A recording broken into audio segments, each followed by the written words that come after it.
एक हॉस्टल में 3 दोस्त रहते थे, रवि, पुनीत और राजेश। तीनों अच्छे दोस्त थे और तीनों ही पढ़ने में, शरारत करने में, खेल में, सब चीजों में आगे थे। इसलिए सब उनको पसंद करते थे और इसी बात का फायदा उन लोगों को मिल जाता था। जब भी वो शरारत करते और पकड़े जाते तो उनको छोड़ दिया जाता था। एक रात की बात है, उन सब ने आपस में बात की। यार बहुत दिन से लगातार पढ़ाई करके बोर हो गए, आज मूवी चलते हैं। रवि तू बोल तो सही रहा है, पर अब अचानक से कैसे जाएंगे? भाई मेरे पास एक आइडिया है, रात 9 बजे वाले शो में चलते हैं। सबको बोल देंगे कि तबीयत खराब है और सोने चले जाएंगे और एक सही मौका देख के निकल लेंगे। क्या कहते हो तुम लोग? सही कहा राजेश, आज रात ऐसा ही करते हैं। उस रात तीनों ने ऐसा ही किया और अपने हॉस्टल से 6 किलोमीटर दूर एक थिएटर में मूवी देखने चले गए। उस टाइम या तो वो पैदल जाते या साइकिल से, उनके पास और कोई रास्ता नहीं था, तो वो तीनों एक ही साइकिल पर चल दिए। रात अंधेरी थी तो उन्होंने अपने साथ एक टॉर्च लाइट भी रख लिया। मूवी हॉरर थी। मूवी खत्म होते होते 12 बज गए। सब लोग अपनी अपनी गाड़ियों से, कोई रिक्शे से, कोई अपनी मोटरसाइकिल से, तो कोई अपनी साइकिल से, सब लोग धीरे धीरे अपने घर को चले जाते हैं। पर इनके हॉस्टल का रास्ता दूसरी तरफ था और ये तीनों मूवी देख के बहुत डर गए थे। भाई मेरी मानो तो आज हॉस्टल नहीं जाते हैं, बहुत डर लग रहा है। मुझे भी बहुत डर लग रहा है, कितना भयानक जंगल है। बेटा आज हॉस्टल नहीं पहुंचा ना तो कल क्लास लग जानी है। कुछ भी हो आज हॉस्टल जाना ही होगा। पुनीत सही कह रहा है राजेश, डरने से क्या होगा, मन से डर को निकालते हैं और हॉस्टल चलते हैं। वैसे भी ये सब फिल्में काल्पनिक होती हैं, ये हमारे मनोरंजन के लिए बनाया जाता है और हॉस्टल में भी सब परेशान हो रहे होंगे। जंगल के भूत से तो हम बच जाएंगे, पर हॉस्टल के भूतों से हमें कौन बचाएगा? ऐसा बोलकर तीनों हंसने लगते हैं और साइकिल लेकर हॉस्टल की ओर चल देते हैं। हॉस्टल और थिएटर वाले रास्ते में एक छोटा सा जंगल पड़ता था। वो बहुत डरावना और अंधेरा भरा था। जब ये लोग वहाँ से गुजर रहे थे तो तीनों बहुत डरे हुए थे। टॉर्च की लाइट में रास्ता देखते देखते धीरे धीरे साइकिल चला रहे थे। तभी साइकिल के आगे बैठे रवि ने बोला, भाई ये पेड़ पर क्या लटक रहा है? भाई नीचे नहीं, पेड़ पर देखो। तीनों ने जैसे ही पेड़ पर देखा, एक चुड़ैल का लटकता हुआ हाथ उनकी साइकिल के हैंडल पर आ गिरता है। तीनों डर के मारे बेहोश हो जाते हैं। सुबह जब 4 बजे पुलिस की पेट्रोलिंग जीप आई तो पुलिस वालों ने उनके चेहरे पर पानी मारा और उनके होश में आने पर उनसे उनका एड्रेस पूछकर उनको हॉस्टल में छोड़ाए। उन तीनों का कल रात की घटना से सर भारी था।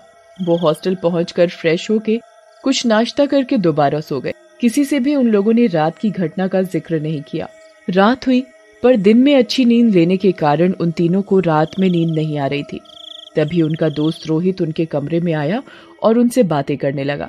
भाई कल क्या हुआ था? पुलिस वाले तुम तीनों को लेके आए, वो बोल रहे थे कि तुम तीनों जंगल में बेहोश थे, क्या हुआ था? कुछ नहीं भाई, बस कल हम बोर हो रहे थे तो मूवी देखने चले गए थे। जब मूवी देख के वापस आ रहे थे तो हमने पेड़ पर एक चुड़ैल देखी जिसके हाथ जमीन तक झूल रहे थे। उसके हाथ बहुत लंबे थे, बड़े बड़े नाखून। रवि ने बस ये बोला ही था कि उनके सामने रोहित पेड़ वाली चुड़ैल में बदल जाता है। ये सब देखकर तीनों फिर से बेहोश हो गए। सुबह होते ही तीनों को हॉस्पिटल ले जाया गया।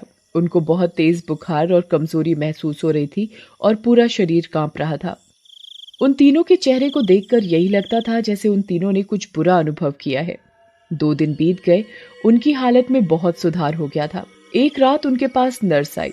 उसने तीनों को दवा और इंजेक्शन लगाकर उनके पास बैठ गई और बोली, अब पहले से कैसा लग रहा है? हम सब पहले से ठीक हैं। चलो अच्छी बात है, तुम सब जल्दी ठीक हो जाओगे। अच्छा बताओ, आखिर तुम लोगों को हुआ क्या था? सिस्टर, हम मूवी गए थे, वहाँ से जब आ रहे थे तो रास्ते वाले जंगल में एक हाथ लटकता देखा। जब हमारी नजर पेड़ पर गई तो हम बेहोश हो गए। पेड़ पर चुड़ैल थी। तब पुलिस वाले सुबह हॉस्टल छोड़ गए, पर उसी रात हमारा दोस्त आया और उसने भी हमसे पूछा तो हमने जैसे ही उसे सब बताया, उसने रूप बदल लिया। वो हमारा दोस्त नहीं, वही चुड़ैल थी। रूप बदलते ही उसने बोला, कहीं यही हाथ तो नहीं, और हम बेहोश हो गए। होश आया तो हम हॉस्पिटल में थे। ये सुनकर नर्स मुस्कुराने लगी। सिस्टर, आप क्यों मुस्कुरा रही हो? क्या बात है? नर्स ने बोला, कहीं यही हाथ तो नहीं था। ये बोलते ही नर्स उस चुड़ैल में बदल गई। उसके भी लंबे लंबे हाथ हो गए और वो हंसने लगी। ये सब देखकर तीनों फिर से बेहोश हो गए। वहीं दूर दरवाजे के पीछे खड़ा एक आदमी, ओम प्रकाश, सब सुन और देख रहा था। ये सब देखने के बाद उसको बहुत अजीब लगा और वो ये जानना चाहता था कि आखिर उन लड़कों के साथ क्या हुआ था। ओम प्रकाश इन सब के बारे में जानने के लिए जंगल में उस पेड़ के पास गया जहाँ उन तीनों दोस्तों को चुड़ैल दिखी थी। जब वो वहां गया तो उसने एक दो लोगों से पूछताछ की, पर उन्हें इस बारे में कुछ नहीं पता था। तभी उसे वहां एक बूढ़ा आदमी बंसी काका दिखा जो लालटेन लेकर अपनी झोपड़ी की तरफ जा रहा था। ओम प्रकाश ने उस बूढ़े आदमी को जल्दी से रोका और पूछा, बाबा रुको जरा, आपसे कुछ पूछना था उस पेड़ के बारे में। तुम जाओ यहाँ से। मैं इस बारे में कुछ नहीं कहना चाहता। जाओ जाओ। अरे रुको बाबा, मैं आपके आगे हाथ जोड़ता हूँ। बच्चों का सवाल है। 2 दिन पहले पेड़ के नीचे वहाँ उस हॉस्टल के 3 बच्चों की हालत बहुत बुरी हुई। उन बच्चों ने बताया था कि उनके साथ इस पेड़ के पास कुछ दुर्घटना हुई। मेरा मतलब है उन्होंने कुछ भूत चुड़ैल जैसा कुछ देखा, जिसकी वजह से वो 3 दोस्त डर की वजह से सदमे में चले गए। बंसी काका ये सारी बातें बड़े ध्यान से सुन रहे थे। ओह, तो ये सब फिर हो गया। फिर का क्या मतलब? ऐसा पहले भी हुआ है क्या? हाँ बेटा, ये कोई पहली बार नहीं हुआ। ऐसी दुर्घटनाएं पहले भी कई बार हो चुकी हैं। हॉस्टल का कोई भी आता जाता है, उसके साथ ऐसा ही होता है। पहले कुछ घटनाएं होती हैं और फिर वो सदमे में चला जाता है। हॉस्टल के लोगों के साथ ही क्यों? किसी और जगह के लोगों के साथ ये सब क्यों नहीं होता? फिर बंसी काका ओम प्रकाश को पूरी कहानी बताते हैं। बेटा, कुछ साल पहले की बात है।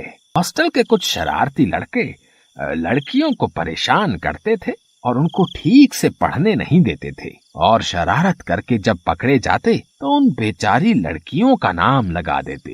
एक लड़की थी रेशमा, जो बहुत ज्यादा उन लड़कों की शरारतों से परेशान हो चुकी थी। रेशमा ने उन लड़कों की शरारतों से दुखी होकर इस पेड़ पर आत्महत्या कर ली।